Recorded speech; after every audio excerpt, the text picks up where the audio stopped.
Hello, and welcome to today's video. Have you ever wondered how crochet and knitting came to be? These beautiful crafts have a rich history spanning centuries, connecting cultures and traditions worldwide. From ancient fiber arts to modern-day creations, today we'll unravel the story behind crochet and knitting. But first, here's a fun fact. Did you know that the world's longest crochet chain measured over 80 miles? That's enough to wrap around a small country. In this video, we'll explore how crochet and knitting began, evolved over time, and became the beloved crafts they are today.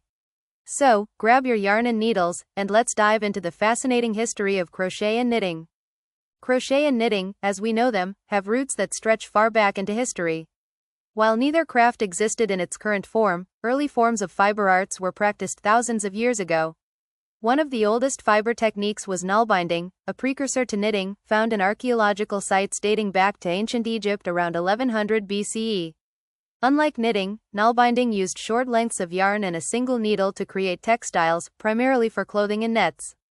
As for crochet, historians believe it originated from tambour embroidery, which was popular in 16th century Asia and Europe. This method used small hooks to pull thread through fabric, eventually evolving into standalone crochet techniques. The earliest references to knitting, on the other hand, come from medieval Europe, where wool socks with intricate patterns were discovered in 13th century Spain. These socks were hand-knit using techniques still recognizable today. During this time, both crafts gained popularity across Europe and the Middle East, where they were used to create warm, durable clothing. The spread of trade routes and cultural exchanges allowed these techniques to flourish globally. As we move forward in time, both knitting and crochet underwent significant transformations.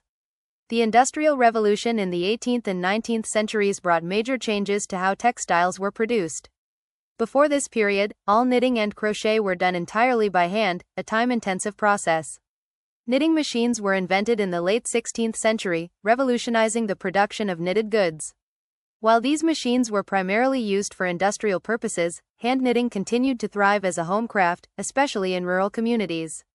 Crochet, on the other hand, became a staple of the 19th century Victorian era. Patterns were published in magazines, and crocheted lace became a fashionable accessory for clothing and home decor. Queen Victoria herself was an avid crocheter and even made items for charity. During both World Wars, crochet and knitting took on new significance. Women on the home front were encouraged to knit socks, scarves, and other garments for soldiers. Crochet, with its simplicity and versatility, was also used to make decorative items for boosting morale. Post-war, the mid-20th century saw a resurgence in these crafts as hobbies. Crochet and knitting became associated with leisure and creativity, paving the way for their modern popularity. Today, crochet and knitting are more popular than ever. They've moved beyond necessity to become forms of self-expression, art, and even activism. One example is the yarn bombing movement, where public spaces are decorated with colorful knitted or crocheted pieces. This creative protest blends art and craft to make bold statements. Social media platforms like Instagram, TikTok, and YouTube have created global communities for crocheters and knitters. Tutorials, patterns, and showcases of finished projects inspire millions to take up the craft. Additionally, environmental awareness has led to a rise in sustainable crafting. Many people now use recycled yarn or create handmade items to reduce waste and embrace slow fashion. From its humble beginnings to its current global influence, crochet and knitting continue to connect generations and cultures through creativity. And that's the story of crochet and knitting. These crafts have evolved over centuries, adapting to the times while remaining timeless. Whether you're crocheting a simple granny square or knitting a complex sweater, you're participating in a tradition with a rich history. Thank you so much for watching. If you enjoyed this video, please like, share, and subscribe. Don't forget to hit the notification button so that you are the first to be notified once I upload a new video. And tell us in the comments, what's your favorite crochet or knitting project? See you in the next video.